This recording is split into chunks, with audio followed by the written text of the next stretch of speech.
This is the Night Wolf howling at you, and today we're going to be looking at the G.I. Joe Classified series, Gung-Ho. I have for you the standard classified version that came out, as well as the retro cardback version that was also put out. Being that they are the same figure, I thought we would just look at them both at the same time rather than do two separate videos. Let's go ahead and start with our retro cardback version here, based on the 1980s figure. We have a file card on the back. Ettienne R. Lafitte is his name. His role is Marine. I believe in the 80s they did actually have a version of Gung-Ho in the dress blues for the Marine Corps. I kind of hope they do that version. His primary military specialty is recondo, so reconnaissance. His secondary specialty is jungle warfare. And his birthplace is in Feur de Lance, Louisiana. He was born into a large back swamp Cajun clan. Gung-Ho won a reputation as a bare-knuckle brawler, joined the Marines at 18, and graduated top of his class from boot camp. As you can see, he came out at the same time as the retro card back versions of the Baroness, Lady J, himself, and Destro. Let's go ahead and open them up.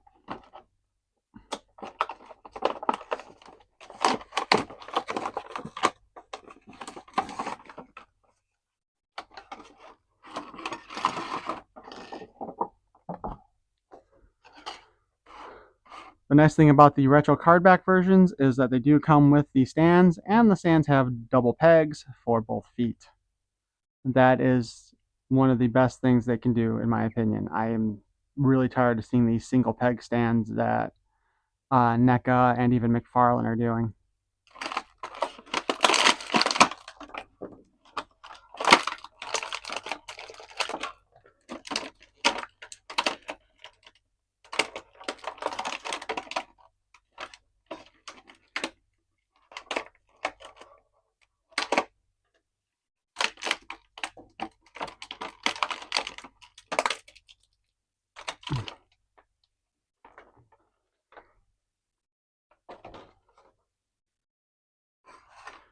Okay, so Gung-Ho has a vest that shows off his big old chest tattoo.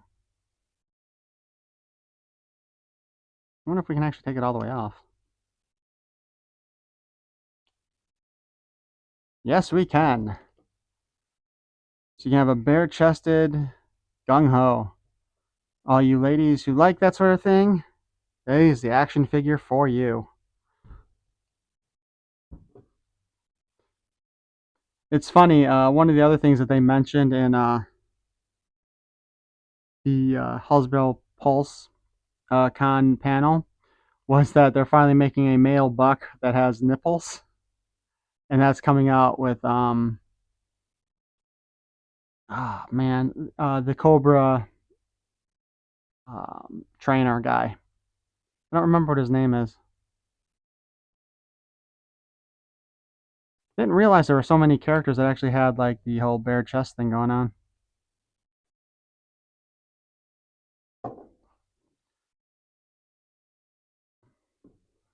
Because that actually fits on there pretty nicely.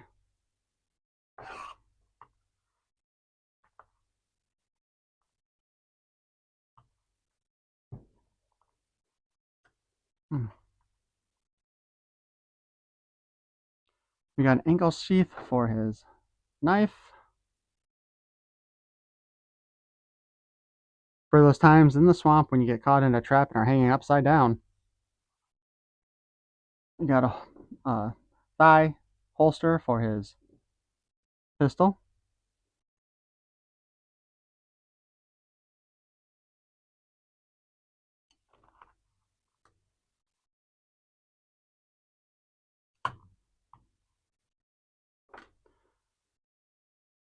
His backpack's not designed to hold anything extra other than just to look like a backpack.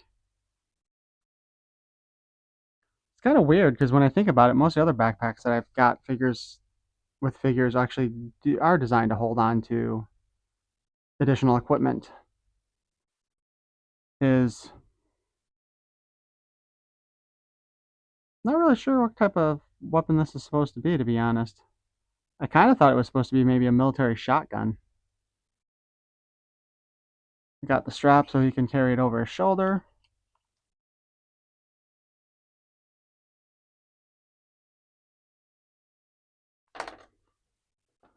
Or we can go ahead and stick it in his hand.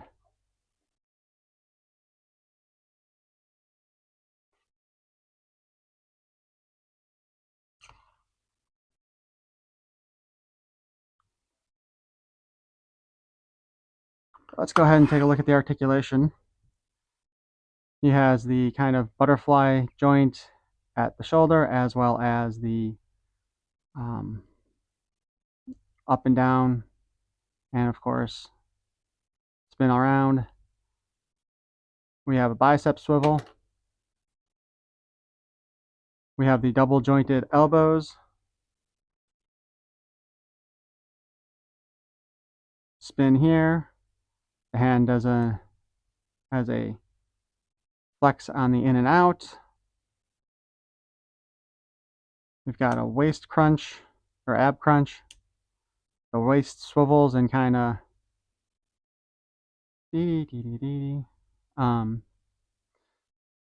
drop hips for some added posability. Thigh swivel. Double jointed knee. Boot cut. The swivel on the ankle. And of course, standard front and back. If only his knife sheath would actually stay in place. Yeah. Looks like he's got some shotgun slug shells here, so I'm going to go with his gun is actually a military shotgun.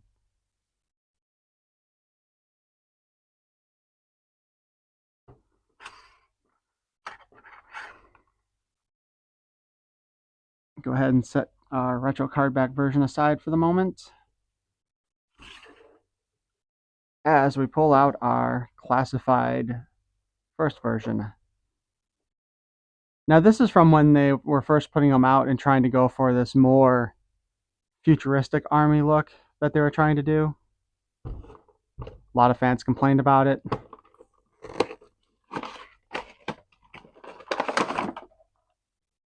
I myself didn't start buying them until well after the first wave came through, to be honest.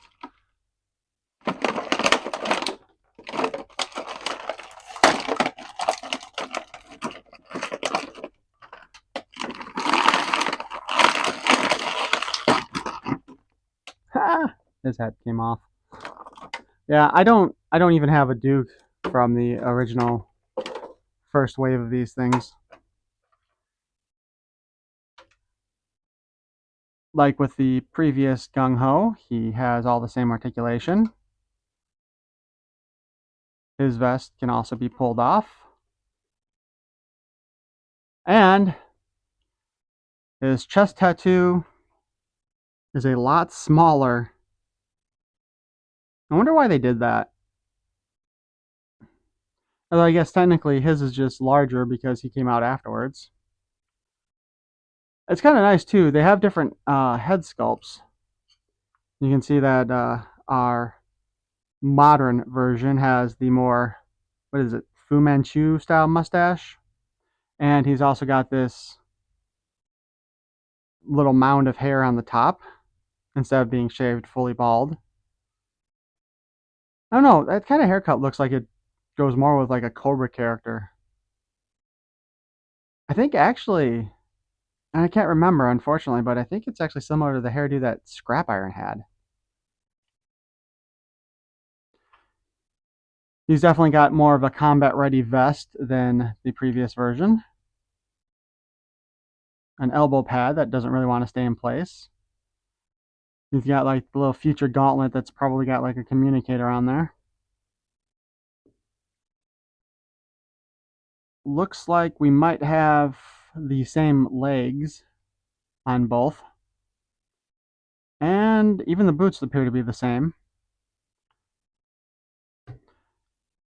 He's got a gloved hand design. You can actually see there's a little bit of like a knuckle protection here.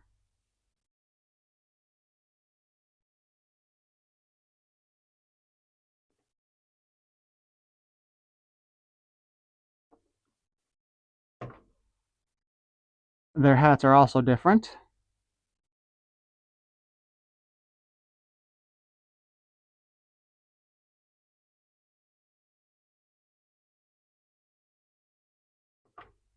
Let's cover up that scruff, shall we?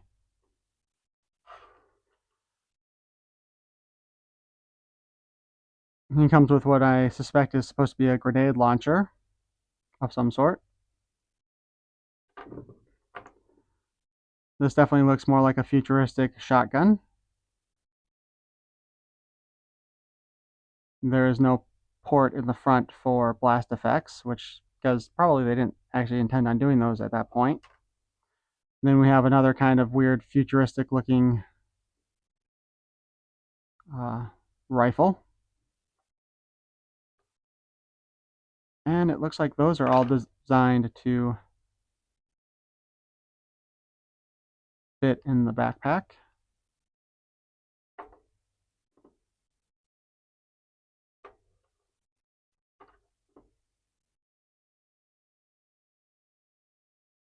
That looks really uncomfortable though. Kind of almost appears like he's going to blow his butt off. And it doesn't stay on there very well. Two rifles do though. I don't know. I kind of have to agree with like most of the rest of the fan base who complained about the general look of the futuristic army-ish type of thing. Just not really a fan of the weird stylized weaponry that they did.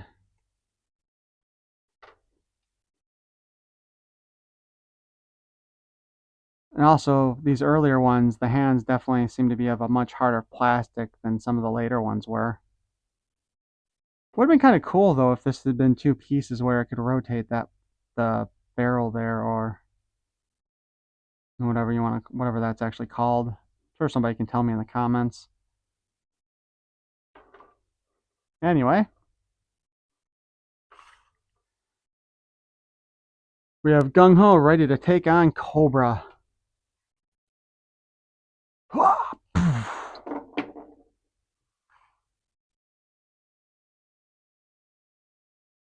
Yo, Joe. Thanks for listening. Please feel free to like, comment, and subscribe. Peace and love. Kind of ironic saying that when I'm doing war figures.